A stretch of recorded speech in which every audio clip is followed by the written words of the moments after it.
দুষ্কৃতিরাজ এবং দুর্নীতি রাজের বিরুদ্ধে লড়াই চলছে। এই লড়াইয়ে গোটা রাজ্যের মানুষ রাস্তায় আছে। যারা দুর্নীতিগ্রস্ত, যারা দুষ্কৃতিকারী, তাদেরকে সাজা দিতে হবে। আর যারা তাদেরকে সাজা দেওয়ার থেকে আটকাতে চাইছে, তাদেরকেও সাজা দিতে হবে। মানুষের দরবারে বিচার হবে।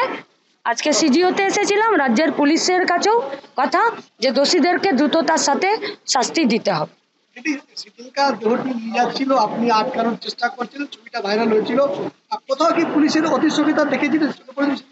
হ্যাঁ, ভিডিওতে দেখে নিন, পুলিশের অতি সক্রিয়তা ছিল তো। দ্রুততার সাথে ডেড বডি বের করে নিয়ে যাওয়া, আমরা আটকালে বিনা মহিলা পুলিশে পুরুষ পুলিশরা আমাদেরকে মেরে ধরে ওখান থেকে সরিয়ে দেওয়া আর ডেড বডি নিয়ে চলে যাওয়া। তারপরে পরিবারের কথাও একই মিলে যাচ্ছে। নির্যাতিতা দোষীদের শাস্তির দাবিতে গোটা রাজ্যের সাধারণ মানুষ লড়ছে। সিবিআই ইনভেস্টিগেশন করছে। নির্যাতিতা দোষীরা যাতে দ্রুততার সাথে তারা শাস্তি পায় তার জন্য সাহায্য করার, সেই সাহায্য করতে এসেছিলাম। ওনারা সাহায্যের জন্য ডেকেছিলেন। 9 তারিখের ঘটনার জন্যই কি আপনাকে ডাকা হয়েছিল? মূলত নির্যাতিতা দোষীদের শাস্তি দেবার জন্য, যাতে ইনভেস্টিগেশনে ওনাদের সাহায্য হয়, তার জন্যই আমাকে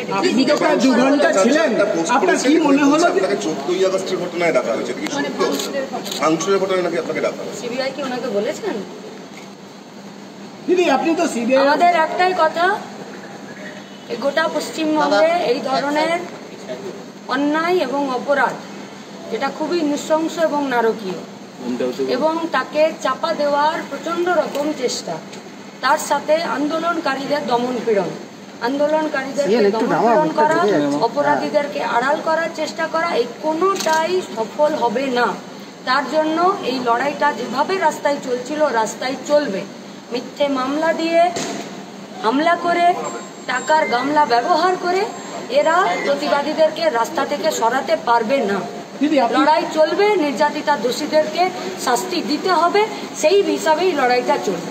দিদি, আপনি তো তদন্তকারীদের সঙ্গে কথা বলে বেরোলেন, আপনার কি মনে হয় তদন্ত সঠিক দিশায় এগোচ্ছে, মানে ঠিকঠাক হচ্ছে? সঠিক দিশায় এগোনোর জন্যই আমাদের পার্টির যেটুকু, যার জন্য আমাকে ডাকা হয়েছিল, সেই খাতে আমাদের যা করার আমরা করেছি, সহযোগিতা করেছি। গোটা রাজ্যের মানুষ, দেশের মানুষ তো চাইছে এই ধরনের নারকীয় নৃশংস যে ঘটনা, একটা সেফেস্ট প্লেসে একজন ডাক্তার তার নিজের এলাকাতে, তার নিজের বাড়িতে, তার নিজের হসপিটালে, তার নিজের ডিপার্টমেন্টে সে খুন হয়ে যাবে আর সবাই চুপচাপ বসে থাকবে, তো কোনোদিন হতে পারে না।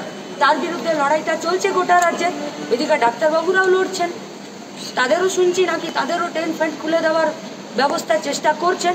আমরা এখান থেকে পরিষ্কার বলছি, যদি একটাও হাত পড়ে, গোটা রাজ্যের মানুষ কিন্তু ছেড়ে দেবে না। যারা প্রতিবাদীদের উপরে আক্রমণ করছেন, তারা কিন্তু নিজেরা বুঝে শুনে এই কাজটা করবে।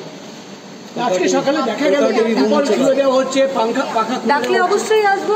নির্যাতিতা দোষীদের শাস্তি চাই, সেই শাস্তি দেওয়াতে যদি তদন্তের কোনো কাজে কোনো সাহায্য আমাদেরকে করতে হয় আমরা করব। এবং ডে 1 থেকে আমরা এই দাবিতেই রাস্তাতেও রয়েছি। সাধারণ মানুষের কাছেও আমাদের এই একই আপিল যে নির্যাতিতা দোষীদের শাস্তির দাবিতে রাস্তায় থাকুন, কারণ এটা কোথাও না কোথাও শেষ হতে হবে। পুরো ডকুমেন্ট চাওয়া হয়েছিল আপনাদের, সেটা তো ওনারা খুলে নেওয়া হলো, পাখা নিয়ে নেওয়া হলো। একটাও যদি আঁচড় পড়ে আন্দোলনকারীদের উপরে, ডাক্তারদের উপরে, তার লড়াই চলবে, মানুষ ছেড়ে দেবে না, কাউকে ছেড়ে দেবে না। খোলা হয়েছে, মানুষ বুঝে নেবে। পশ্চিমবঙ্গের মানুষ রাস্তায় আছে, ডাক্তারবাবুদের উপরেও যদি কোন রকম আক্রমণ হয়, কেউ ছেড়ে দেবে না। আপনাদের দল থেকে কোনো প্রতিবাদ করা হবে এই নিয়ে? ত্রিপল খুলে দেওয়া হলো, আমরা তো বলছি কাউকে ছেড়ে দেওয়া হবে না। যদি ডাক্তারবাবুদেরকে বা কোনো আন্দোলনকারীদেরকে কেউ যদি কোনো রকম ভাবে হ্যাকেল আক্রমণ করে, তাদেরকে কাউকে কোথাও ছেড়ে দেওয়া হবে না। আইনিগত রাস্তাতেও চলবে, আর লড়াইয়ের ময়দানে, লড়াইয়ের রাস্তাতেও এই লড়াই চলবে। আরেকটা বলা হচ্ছে যে সরকার এতগুলো পদক্ষেপ নেওয়ার পরে, কালকেও একটা বৈঠক হয়েছে, তারপরেও আন্দোলনকারীরা কর্মবিরতিতে রয়েছে। দোষীরা শাস্তি পেল, তারপরেও রেপিস্টরা শাস্তি পেল, মার্ডারাররা শাস্তি পেল, অভিযোগ যারা তথ্য প্রমাণ টেম্পারিং করার চেষ্টা করলো তারা শাস্তি পেল।